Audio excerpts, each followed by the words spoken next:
At ayan na nga, nag-video kami live. Kanya lang biglang nawalan ng signal. Ayan, nawalan pala ng load.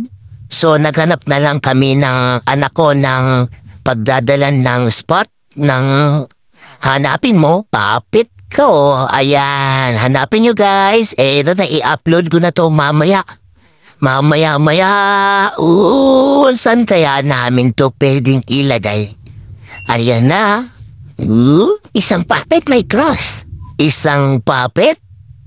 Hanapin yung isang puppet. Makikita nyo na, hihingiin nyo na lang. Ayan. So, congratulations sa mga nakuha. Congratulations. Eto na. At syempre, habang tumatagal, ang layo na pala napuntahan namin dito. Ayan, medyo malayo na. Ayan na, medyo naiinip na. Okay, so, yan, sa kalsada yan, tabing kalsada lang. Ngayon pumasok kami sa...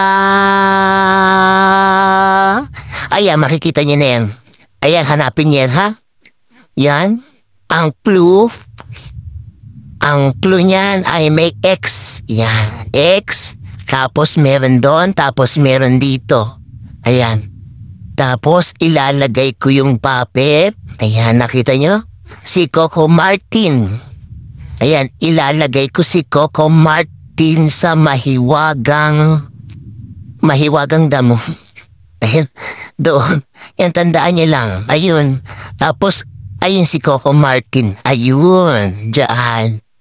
Ayan ha. Tapos yung second spot dito kay Enteng Cheese Desal. Ayan, yun. Ayan. Kunin niyo sa kanila kay Ate Arlene. Ayan, kay Ate Arlene niya kunin. Thank you.